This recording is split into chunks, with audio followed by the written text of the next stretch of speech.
Hey, we're back again on the Enfield, the 1970. Thought we'd go over and point out a few of the interesting features on this bike. This bike was built in England, Redditch, right? I think.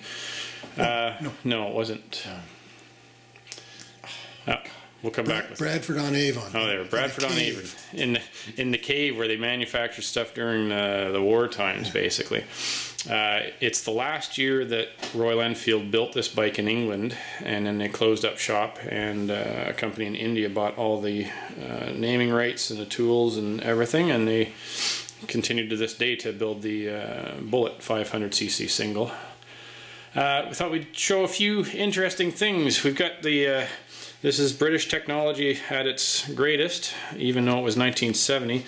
We've actually got a leather belt-like strap which holds the wires going down into the alternator.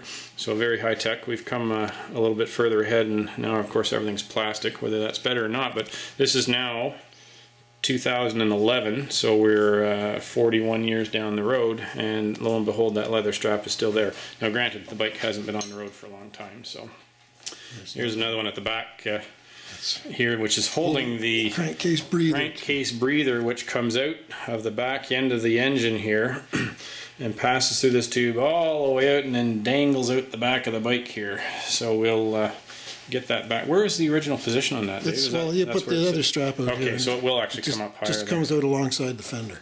Perfect. And there's another one there too. Oh yeah. All over the place. If this bike had been on the road for 40 years, I'm sure they would have deteriorated by now, but we'll see if we can. You think we can recondition those and get them put back on, or I don't know if that's something that we might be able to freshen them up and get a little moisture into them, maybe oil them up and see if we can continue. It would be nice to keep them, or we're going to have to replace them anyway. So it wouldn't be hard to have them remanufactured. Yeah. So in this year, even though it's a Royal Enfield, the whole front end was a Norton road holder front end. I think that includes the fender too, does it not, Dave? Or? Yes, the fender and the clocks. Fender and, oh yeah, okay. So the suspension, front suspension, so the both tack and speedo, everything, the whole thing. Oh, that's interesting. I didn't know that. Brake. Headlight too. Double leading shoe. Well, it's a standard Lucas headlight. Oh, okay. The brake is a double leading shoe Norton. That's going to be. This will be the first time that I'll be pulling apart a shoed front end brake. That's going to be a double leading shoe, so that's going to be a learning experience for me. This year they brought out the oil cooler as well, so there's actually an oil cooler bolted on the front. I think that was just in the 70, wasn't it? It didn't come out in 69. Optional in 69, standard in 70. So the engine is one big honking lump. Would we say the bike weighed dry? 425 pounds dry. 750 cc is what it's billed at. It's actually 736 cc parallel twin. The carbs on them are Amel concentrics, yeah.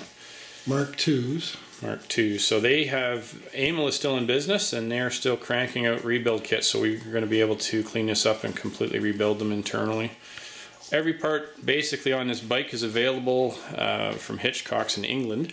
You could probably build the entire bike piece by piece. It would cost you an enormous amount of money, but we are going to be able to get everything. This great big honking thing here is the rectifier for your charging system. It's got some heavy duty cooling properties on that. So rear suspension, what are we going to do with these, Daves? What are we going to be able to do? We'll probably have to replace, or they can't be pulled apart and rebuilt type things. I don't think you can rebuild them. So we're looking at probably new rear shocks on there. Speedo drives off the rear of the bike, which is a little different. Most modern bikes are off the front, or modern Japanese bikes, I guess. And when I say modern, I'm talking about 70s and 80s. That's as modern as I really want to get with motorcycles. So, what else is of interest, Davey? It has an oil filter in here in this finned cover. Oh, cool. There's a felt cloth over a hardware wire. Yeah. And that's all it is for the filter. It's not. I don't think it's a very good filtering unit, but that's cool. The Enfield carries the oil in the crankcase. There's a separate aluminum floor between the crankshaft and the tank, so to cut down on windage, horsepower losses. Oh yeah, okay. And This is a patented Once I saw Royal it, I was gonna Enfield neutral finder. If you're in second, third, or fourth gear and you come up to a stoplight, you just stomp down on this pedal and it puts the transmission Bingo, in neutral. you're in neutral. You So don't have to fish around for it. as soon as I saw that, I was going to mention that. That's one thing that's quite unique on this bike. So one other thing too is the tank itself is completely chromed, and this I saw on the website that a lot of people were debating whether their stripe was actually a decal or was it painted. This one's painted, right? Painted and hand striped. And hand striped. Oh, so the it's hand striped down there. So we're gonna have to find out from what's his name, Ross Thompson, if he just does the chrome, or do we? I think he sends it have out paint to chrome it.